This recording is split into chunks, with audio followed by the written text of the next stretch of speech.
final match of this evening. We only have 3 players in this Group D round of 16 action between this Protoss player and this Zerg player. And we're going to get right into the introductions because we've got a 6 pool on the way from the Zerg player. Spawning in the bottom left-hand corner, lost the first game versus Time to Tell. It is your red Protoss player representing All Inspiration Gaming, Acadien.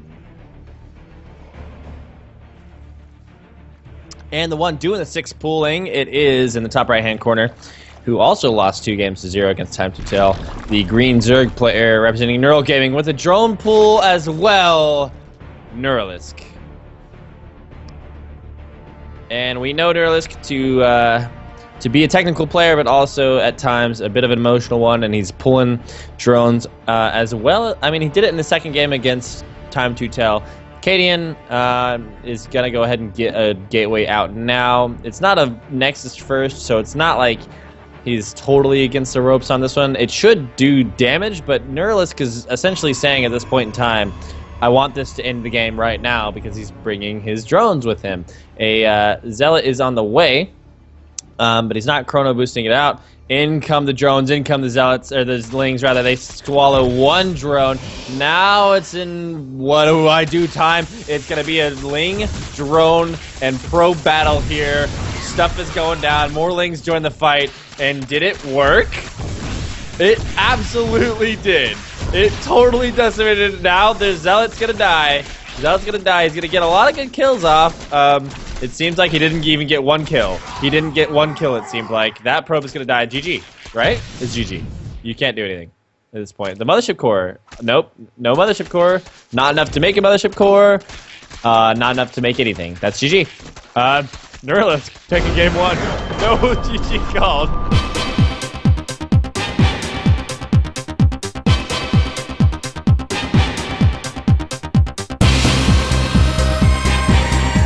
All right, welcome back. Y'all know what it is if you've been sticking with us, and if not, shame on you. Gonna go ahead and get right into these player instructions on Deadwing Game 2.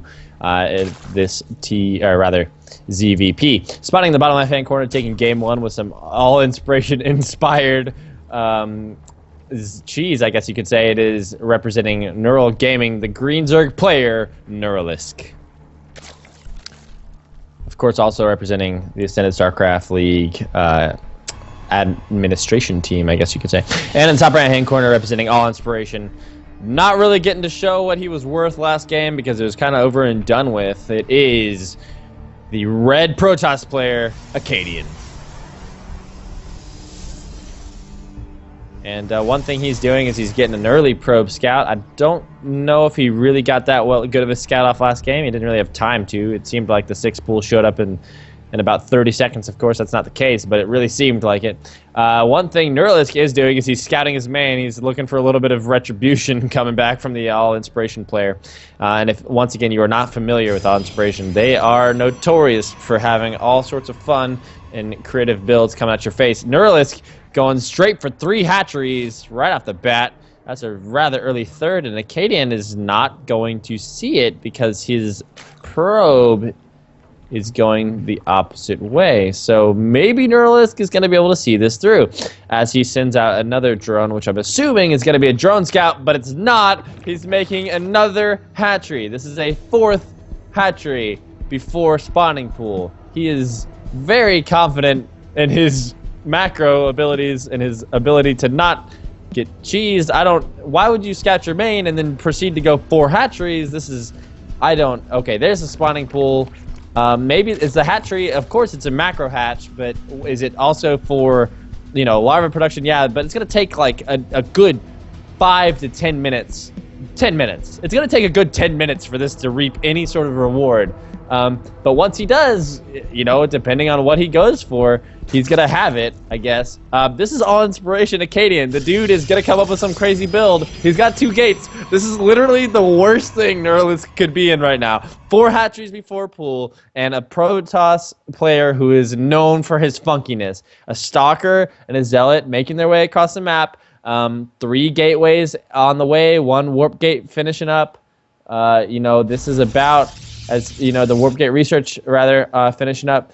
a 4-gate Protoss versus a 4-hatch Zerg. I don't know what to say about that. If you know StarCraft, you know what's about to happen. Do I need to describe it? I'll call the play-by-play. I'm not going to theory craft right now because there's no hope for NeuralisK.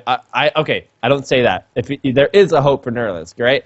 But there is most certainly a timing that Acadien hits in which it will be almost impossible to hold. That's what I want to say. 2 Lings making their way out, not going to do much.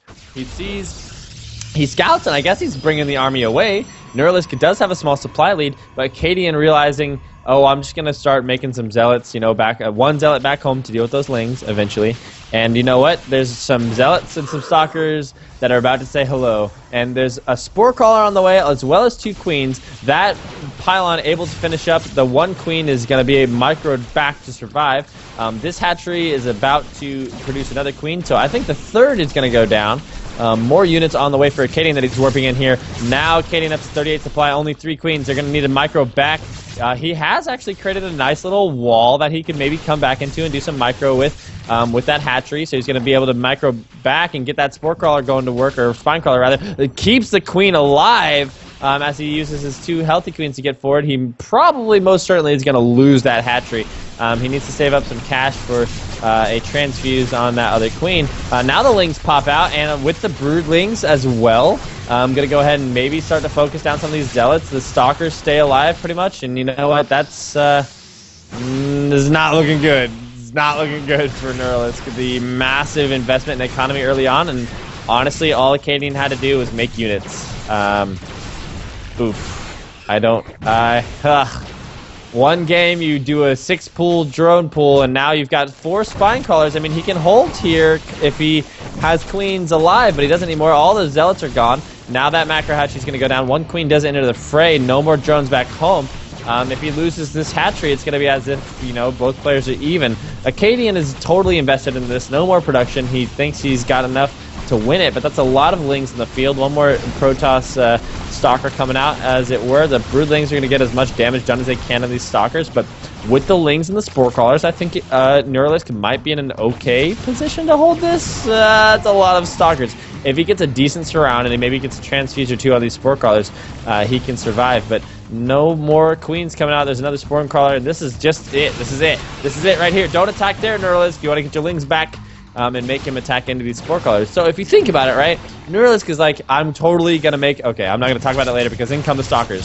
The stalkers are trying to focus down nothing. They're not shooting anything at one at a time. The Lings get in, as well as spore crawlers, and you know what? That was a really good engagement for NeuralisK. But going back to what I was talking about earlier, NeuralisK decides to make 4 hatcheries, right? If he had just made 2 and then droned up, that would have been more macro-oriented than making 4 and losing 2. It would have been more of a macro because, you know, the risk is too great. In come the Lings. The stalkers starting to chow down on these spine crawlers. Zealots getting on top of them. The queens are doing as much as they can. Is it going to do well for Acadien? I think he's got the numbers, but the Lings are able to get on top of the zealots. 1 transfuse goes down on that spine crawler, and 2 spine crawlers left. 1 spore crawler not doing a goddamn thing. Maybe DTs are on the way is what he thought. More zealots incoming. 3 stalkers, 4 zealots, 1 queen, 2 spine crawlers. Does it hold? Now it's just 1 queen and 1 spine crawler. Now that other spine crawler is actually in distance. But the Lings are coming out for NeuralisK. I don't know what else you do. 10 more Lings on the way. He's held. He's held it officially. There isn't a second Nexus back home for Acadien, so NeuralisK is just going to have to be content with dealing against these zealots, and Acadien is content with continuously making zealots and stalkers. Roach Warren is halfway from finishing up, and once that's done, we actually have a somewhat decent economy for NeuralisK, and he has held, I'm going to go ahead and say.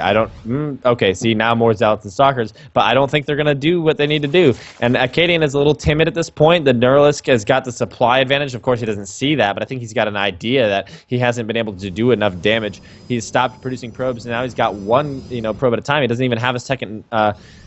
he doesn't have a natural on the way even. So I think NeuralisK is in a fairly healthy position, a little bit of a supply block here for our Zerg player, but he's probably going to get rid of that as soon as he gets these roaches out of the way. There we go, 2 more overloads in production. The roaches are going to join the fight, and at that point, it's going to be very difficult. If they're attacking in range of these drones, the drones are going to continue to mine. The Spinecrawler going to work on the Zealots. The Lings get a good surround on these 2 Zealots, and the Stalker, down they go. Zealots going ham on the mineral line, but not much else that they can do. The Lings and roaches eat up Zealots because the roaches have buffer zone, and well, they actually trade fairly decently against Zealots on their own. A 41 to 35 supply advantage for Acadien, or for NeuralisK rather, and Acadien's going to go ahead and go home. He's warping in more Stalkers, but they're going to get caught out here. That's not a good idea. That's not the best place to warp in units.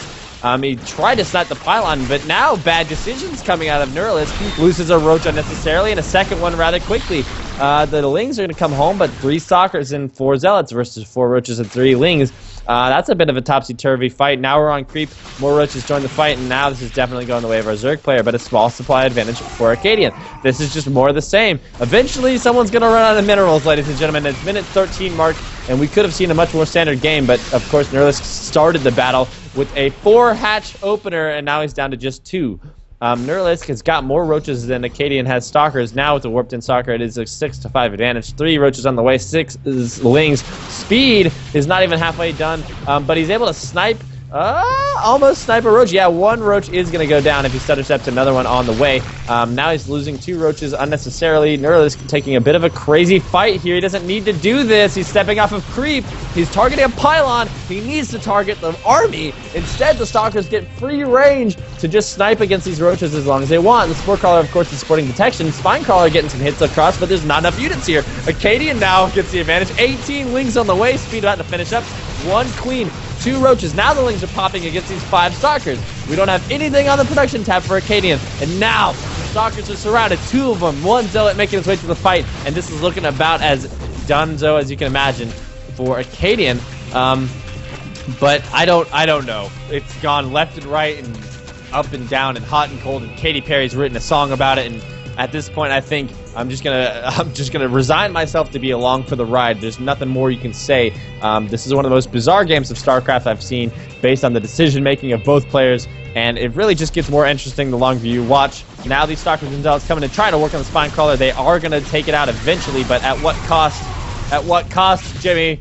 They are going to eventually get surrounded by these Lings. He is managing to catch off 1 Zealot, and the Stalker is down. Now the second Stalker gone against 3 Zealots. GG, NeuralisK. NeuralisK, you're going to win it. That's it. That's the game. NeuralisK taking it 2 games to 0 off of one of the zaniest games I've ever seen. I don't know what to do about that. That happened, and you all saw it, and I don't know what else to say.